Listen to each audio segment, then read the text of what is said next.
All right. I think I'm recording and my audio should be on. We've had a couple of tries with this, so that's all it's right. Okay.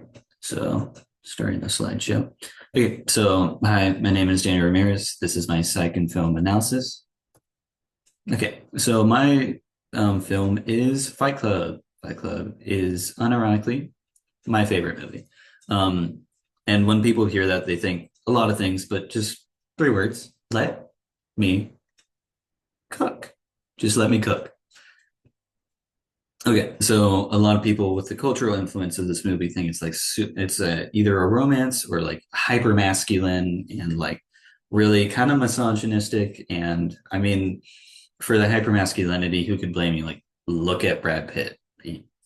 Yes. But it is all wrong. Fight Club is actually a commentary on masculinity itself, especially with having to do with queer and gay and being in the closet and feeling like you must restrict yourself and create a new identity for others to view and an identity that other people would appreciate more. Um, in Fight Club, the main character is called the narrator, and he grapples with his like average life until Tyler appears in his life, and it is later revealed at the end of the movie that Tyler is actually his alter ego.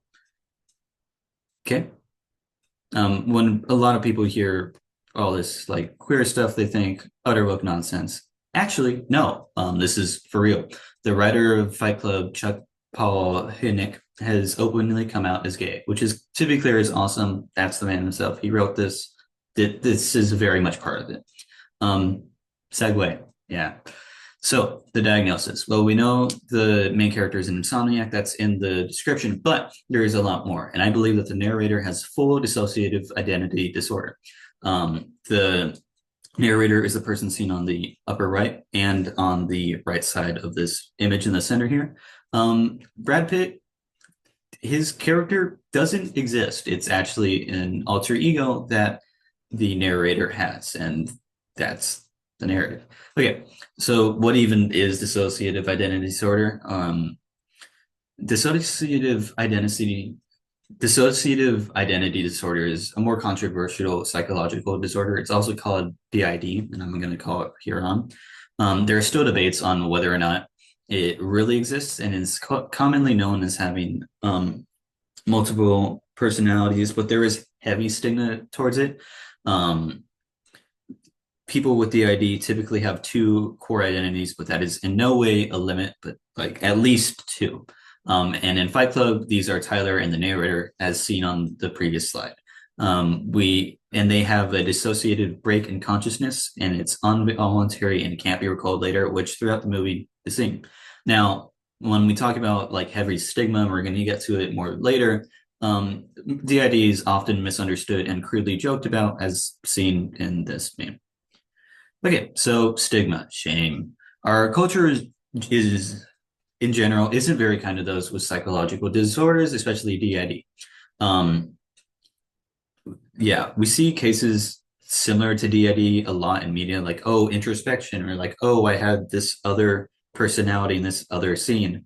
And we kind of think that that's like the real DID, when in fact it is not at all. Our culture focuses on like being yourself, and like often it's misconstrued that like, oh, if I'm acting like someone else, oh, I have a different identity, whereas like DID is very much like a real thing where they actually are um sometimes unaware that they have a completely actual real separate identity. um and a lot of the stigma coming from it is self stigma, because like our society is like, oh, you should be yourself, but people with DID have kind of multiple selves. So just trying to fit into a world where like be yourself, but they don't really know who they are in a more real way than we do.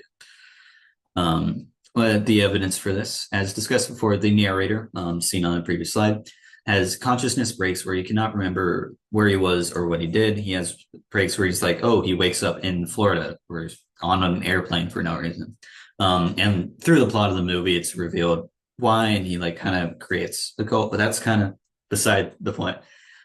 He acts as two completely different people, Tyler and the narrator.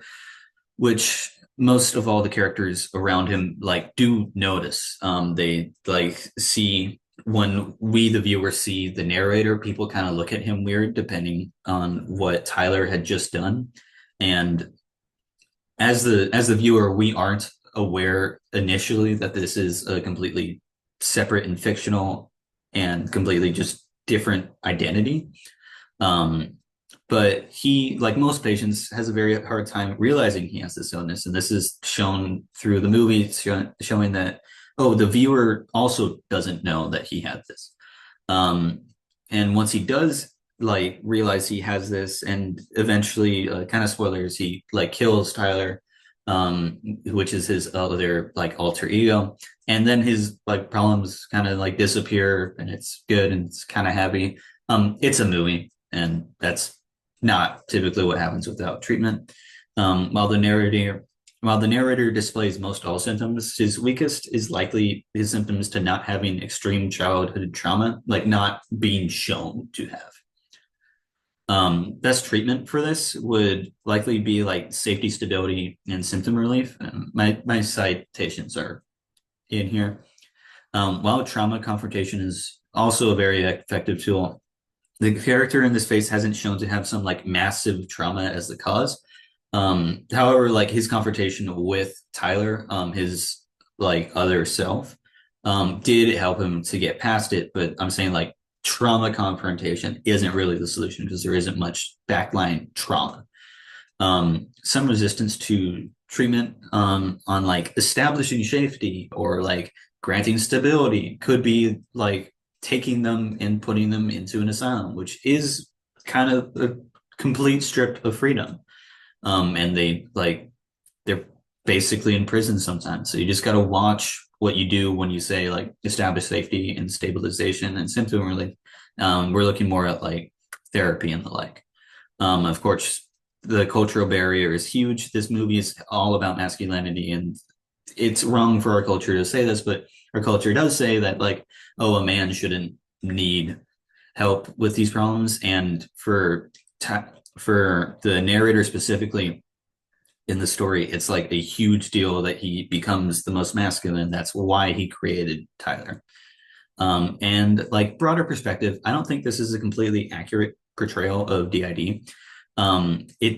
The portrayal did create like an awesome narrative device, and it was like really cool in the movie when you got to see like, oh, this is a completely like not real identity that he has.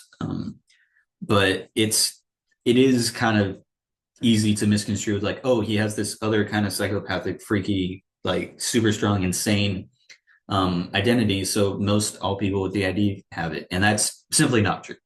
And the danger in presenting disorders like this is that it can get like negative stigma, as I said before. It's like, oh, you're like secretly a psychopath. It's not true.